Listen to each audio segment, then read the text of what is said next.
لله رب العالمين.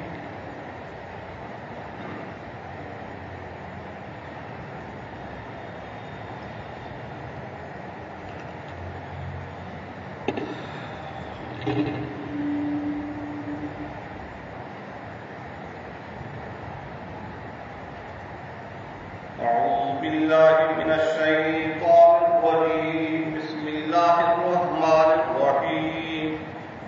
وأصحاب اليمين ما أصحاب اليمين في سدر مخضود وطلح منضود.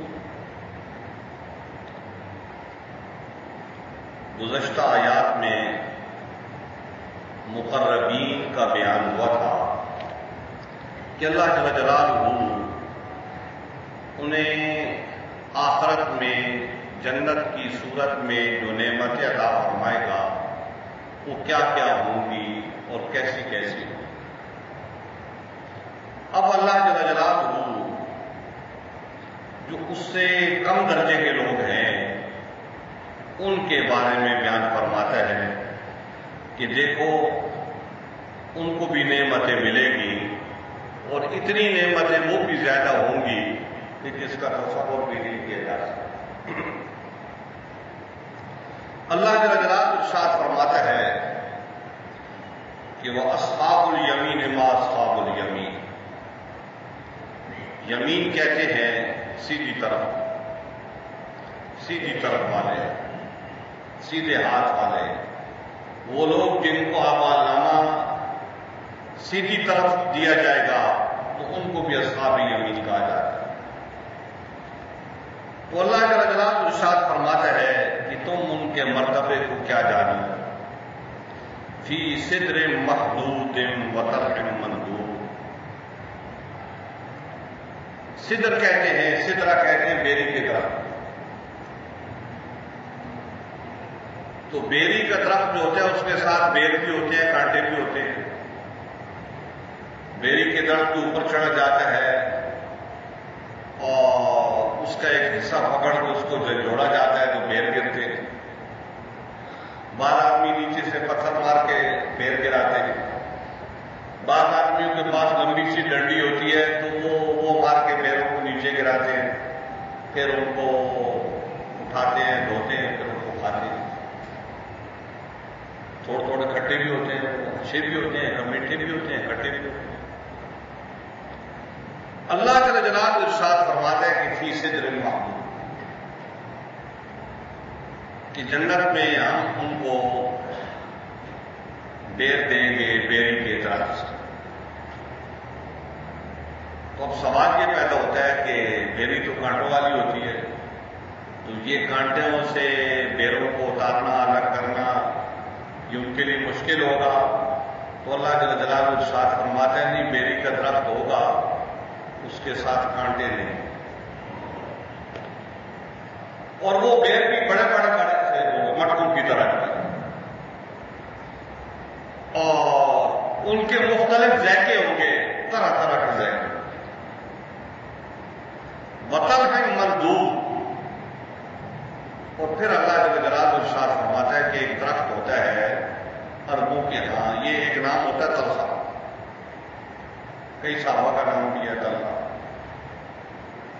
تو طلحہ کا نام جو ہے یہ اصل میں اس کانٹے دار اور سائے دار درخت کے لیے ہوتا ہے کہ جو بہت بڑا ہوتا ہے اور گنجان ہوتا ہے، اور اس لیے اس کا سایہ بڑا شاندار، اس کو طلحہ کہتے ہیں عربی زبان. تو اللہ جل جلالہ ارشاد فرماتا ہے وطلح منضود. تو اللہ جل جلالہ وہ سایہ دار درخت ان کو عطا فرمائے گا جس کا گھنا سایہ ہوگا اور شاندار اور خوبصورت سایہ ہوگا. وظل ممدود.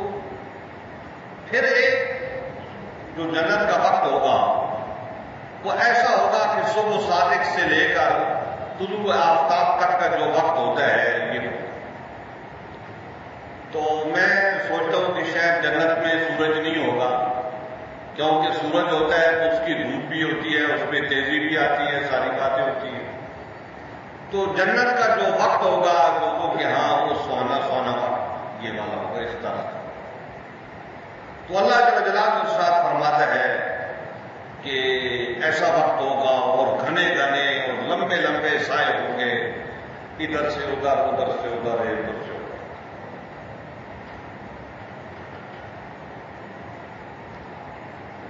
تفسیر ابن کثیر والے نے لکھا ہے کہ حضرت ابن عباس فرماتے ہیں جنتی لوگ آپس میں ملیں گے، درخت کے سائے کے نیچے بیٹھیں گے، بات کریں گے، ان کو اپنا بچپن یاد آئے گا. کھیلتے تھے، کودتے تھے، گانے گاتے تھے، دف بجتے تھے، وہ فلانا سال تو فلانا سال کو یہ اس قسم کی وہ آپس میں باتیں کریں. وہ باتیں کر ہی رہے ہوں گے کہ قریبی سے ایک درخت سے وہ ساری آوازیں، وہ ساری قوالیاں وہ ان کو سنائی دینے لگے. تو گویا ادھر جو دنیا میں قوالی سنتے ہیں تو وہ جنت میں جا سکتے ہیں، اور قوالی ادھر جنت میں بھی ہوگی. خواجہ جو میری والی، اس لیے لوگوں کو قوالی سے زیادہ ناراض نہیں ہونا چاہیے، گنجائش رکھنی چاہیے کہ جو سنے کے دنیا میں وہ جنت میں جا سکتے ہیں، رکاوٹ نہیں آتی. ابن عباس فرما رہے ہیں.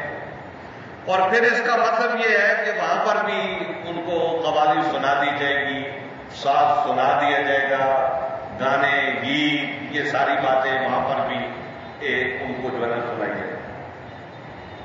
وَمَاءٍ مَّسْكُوبٍ وَفَاكِهَةٍ كَثِيرَةٍ، اور بہتا ہوا میٹھا پانی. یہ ہم لوگ ہے نا پانی فراوانی میں ملتا ہے تو ہمیں اس کی اہمیت نہیں ہوتی. بعض ہمارے یہاں علاقے ہیں ان کے مقام کے لوگوں کو پتہ ہی نہیں ہے کہ پانی نمکین بھی ہوتا ہے، کھارا بھی ہوتا ہے. کھاری پانی بھی دنیا میں پایا جاتا ہے، انہوں نے کبھی سنا ہی نہیں. ان کے یہاں اتنی فراوانی سے میٹھے پانی کے چشمے بہتے ہیں اور پانی میٹھا ہوتا ہے، تو اس حساب سے وہ زندگی گزارتے ہیں. تو اللہ جل جلالہ ارشاد فرماتا ہے. اور وہ عرب کے لوگ جو ہیں وہ پانی اس زمانے میں ان کو کم ملتا تھا، اور اب بھی تیل سستا ہے اور پانی ان کے یہاں مہنگا ہے.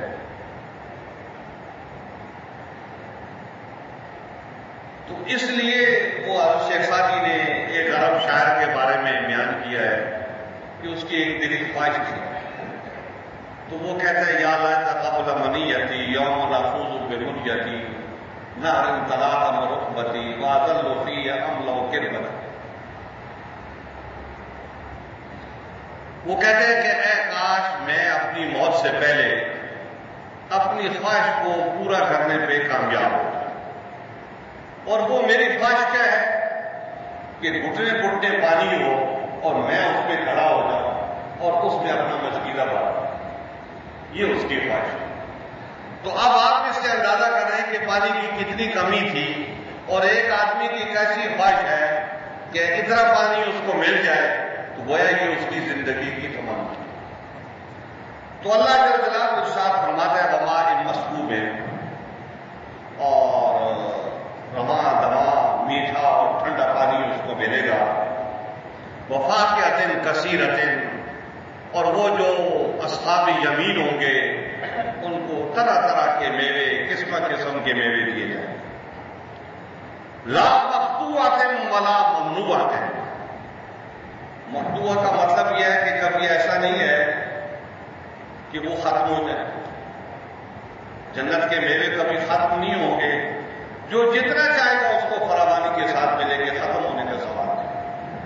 اور ولا ممنوعۃ، اور ایسا بھی نہیں ہے کہ وہ جنت میں میوے ہوں اور اس کو منع کر دیا جائے کہ تو یہ میوہ نہیں کھانا، یہ پھل نہیں کھانا، ایسا بھی نہیں ہے.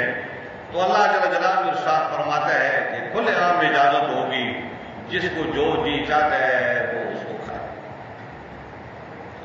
وَفُرُشٍ مَّرْفُوعَةٍ إِنَّا أَنشَأْنَاهُنَّ إِنشَاءً فَجَعَلْنَاهُنَّ أَبْكَارًا عُرُبًا أَتْرَابًا لِأَصْحَابِ الْيَمِينِ. اللہ جل جلالہ ارشاد فرماتا ہے کہ بلند و بالا ان کی نشستیں ہوں گی ان نشستوں پر وہ براجمان ہوں گے اور بہت ہی خوش و خرم بیٹھ کے آپس میں وہ بات چیت کر رہے ہیں۔ عرب کا ایک کلچر تھا، آدمی مکہ مکرمہ جاتا ہے تو وہ پرانے عربوں کے گھروں کے پاس سے جب آدمی گزرتا ہے تو وہ بار ٹھیے لگا کے بیٹھے ہوئے ہوتے ہیں، 2-4 آدمی 5 آدمی بیٹھے ہوتے ہیں آپس میں، شام کو وہ بات چیت کر رہے ہیں۔ یہ پرانا کلچر ہے عربوں کا، چلا آ رہا ہے، مکہ مکرمہ میں اب بھی ہے، تو شاید وہ دیہات جو ارد گرد ہیں ان میں اور زیادہ ہو۔ تو اللہ جل جلالہ ارشاد فرماتا ہے کہ وہ تمہارے بیٹھنے کی نشستیں ہیں بڑی شاندار۔ پھر اللہ جل جلالہ ارشاد فرماتا ہے کہ انا انشأناہن انشاء، کہ تمہاری یہ بیوییں جو بوڑھی ہو چکی ہیں اس دنیا میں، ہم ان کو وہاں پر تازہ دم کریں، یہ بالکل نوجوان ہو جائیں، اور تم ان کو دیکھ دیکھ کے حیران رہ جاؤ کہ یہ تو ادھر بوڑھی تھی، اور بھائی آپ بھی ادھر بوڑھے تھے، یہ دنیا کا نظام ہے۔ وہ حضور اکرم صلی اللہ علیہ وسلم کی بارگاہ میں ایک بوڑھی عورت آئی تو اس نے کہا یا رسول اللہ آپ دعا کریں میں جنت میں جاؤں۔ تو آپ نے اس سے فرمایا کہ کوئی بوڑھی عورت جنت میں نہیں جائے گی۔ وہ رونے لگی تو آپ نے فرمایا میرا مطلب یہ ہے کہ کوئی بوڑھی عورت جنت میں نہیں جائے گی، جو عورت جنت میں جائے گی جوان ہو گئے، پہلی جوان۔ تو اللہ جل جلالہ ارشاد فرماتا ہے کہ انا انشأناہن انشاء، ہم انہیں ایک دوبارہ زندگی دیں گے، تو اس دوبارہ زندگی میں ہم ان کو بہت حسین و جمیل اور خوبصورت بنائیں۔ اور فجعلناہن ابکارا عربا اترابا، اور پھر اللہ جل جلالہ اس بات پہ ختم نہیں کر دیتا، مزید اس بات کو بڑھاتا ہے کہ وہ ساری کی ساری جنت میں جتنی عورتیں ہوں گی ساری کی ساری قواری اور خود عرباً نوجوان ہوں گی، اور اترابا، اور جو ان کے شوہر ہوں گے ان کے وہ ہم عمر۔ تو یہ ہم عمری جو ہوتی ہے یہ آپس میں محبت کا اضافہ کرتی ہے۔ تو اللہ جل جلالہ یہ بات ارشاد فرما رہا ہے کہ اس طریقے سے ہم آپ کو جنت میں عورتیں دیں گے، اور اس طریقے سے یہ نعمتیں ہم تمہیں جنت میں بخشیں گے، اور یہ نعمتیں ان کے لیے جن کو اصحاب یمین کہا جاتا ہے۔ اور جو اللہ جل جلالہ نے مقربین کے بارے میں بیان فرمایا ہے سورہ واقعہ میں، تو وہ پہلے بیان فرما دیا کہ ان کو ہم جو جنت دیں گے وہ ایسی ایسی ہوگی۔ ظاہر ہے یہ نعمتیں جو اس میں بیان ہوئی ہیں اس میں زیادہ ہیں، اس میں ذرا کم ہے، کیونکہ مقربین جو ہے ان کا درجہ بلند ہے، اور جو اصحاب یمین ہوں گے یہ اس سے کم درجے والے ہوں گے، تو اس لیے ان کے لیے نعمتیں کم ہیں، لیکن یہ کم بھی ان کے حساب سے کم ہے، ویسے کم نہیں۔ اللہ جل جلالہ ارشاد فرماتا ہے اصحاب الیمین کہ یہ اصحاب یمین کے لیے ہے، سلۃ من الاولین وسلۃ من الاخرین۔ تو یہ وہ لوگ ہوں گے جو جنت میں جائیں گے، اولین و آخری لوگوں کا ایک بڑا طبقہ ان میں موجود ہوگا، لیکن وہ مقربین جو ہیں وہ بہت اعلیٰ درجے کے لوگ ہوں گے۔ تو اس میں نبی اکرم علیہ السلام کے زمانے اور قریب زمانے کے لوگ زیادہ ہوں گے، اور بعد والے جو ہے نا وہ ذرا کم۔ حضرات گرامی، جو ایمان ان لوگوں کا تھا وہ ہمارا نہیں ہے، وہ ہم کہہ ہی نہیں سکتے کہ ہمارا ایمان ان کے برابر ہو سکتا ہے۔ وہ کتنے پختہ یقین والے، پختہ اعتقاد والے تھے، تو اسی حساب سے اللہ جل جلالہ نے ان کا درجہ بھی بلند کیا۔ ہم ایمان لوگ کمزور لوگ ہیں، ہمارا اللہ پہ یقین نہیں ہے، ہمارا اس بات پہ بھی یقین نہیں ہوتا کہ اللہ دعا قبول کرتا ہے کہ نہیں کرتا۔ بے یقینی میں اور بے عقیدی میں ہم سارے کام کرتے ہیں۔ تو اس لیے ہمارا عقیدہ اور ہمارا عمل صحابہ کرام اور تابعین تبع تابعین جیسا نہیں ہے، تو ہمیں اس بات کو قبول کرنا چاہیے اور اپنی حالت کو فکر کرنا چاہیے۔ دیکھو ایک آدمی گناہ گار ہوتا ہے، گناہ گار پہلے زمانے میں بھی ہوتے تھے، اس زمانے میں بھی ہیں، ہر دور میں ہوں گے، نیک بھی ہوں گے اور برے لوگ بھی ہر دور میں ہوتے ہیں، نیک لوگ بھی ہر دور میں ہوتے ہیں۔ کوئی زمانہ بھی نیکوں سے خالی نہیں رہا اور کوئی زمانہ بھی بروں سے خالی نہیں رہا. جب انسان عام ہو گئے تو یہ دونوں قسم کے لوگ جو ہے نا یہ پائے جاتے ہیں. لیکن ہر آدمی کا یہ حق ہے کہ اس کو نیکی کی طرف کوشش کرنی چاہیے اور اپنے ظاہری اور اپنے باطنی حالات جو ہے ان پہ توجہ دینی چاہیے. دیکھیں بات یہ ہے کہ ہر آدمی اپنے حالات سے زیادہ باخبر ہے بنسبت دوسرے کے. کوئی دوسرا اس کے بارے میں کیا جانے گا؟ کوئی اچھا واقعہ جانے گا تو ایک دو واقعہ جانے گا کہ اس کی زندگی کے یہ ایک دو اچھے واقعے, اور اگر برا واقعہ جانے گا تو ایک دو برے واقعے ہوں گے تو وہ اسی سے اس کا حساب کتاب لگا کے تو وہ اس کو برا کہتا رہے گا. لیکن آدمی اپنے بارے میں بہت اچھے طریقے سے جانتا ہے اور اپنے بارے میں آدمی کو کسی حسن ظن میں مبتلا نہیں ہونا چاہیے, کسی خوش فہمی میں مبتلا نہیں ہونا چاہیے. باطن میں اگر اس کا عمل اس کا عقیدہ اچھا ہے تو بہت اچھی بات ہے, اور اگر یہ کام اچھے نہیں ہیں تو اس کو اچھا کرنے کی کوشش کرنی چاہیے. لیکن ہوتا یہ ہے کہ میں اپنے پڑوسی کے بارے میں کہتا ہوں یہ بڑا خراب ہے, اس کو صحیح ہونا چاہیے, اور شاید میرا پڑوسی میرے بارے میں یہ کہتا ہوگا کہ یہ بڑا خراب آدمی ہے, اس کو صحیح ہونا چاہیے. تو اس طریقے سے نہ میری اصلاح ہو سکتی ہے نہ میرے پڑوسی کی ہو سکتی ہے. پڑوسی مجھے برا سمجھتا ہے, میں اس کو برا سمجھتا ہوں. تو اگر میں اپنے آپ کو برا سمجھ لوں, میرا پڑوسی اپنے آپ کو برا سمجھ لے, تو اپنی خامیاں کمزوریاں اپنے نظر میں رکھے اور ان کے اوپر گرفت کرے تو اور ان کو بہتر بنانے کی اچھا کرنے کی کوشش کرے, تو میرا خیال میں اپنے آپ کو اچھا بنانے کا یہ بہت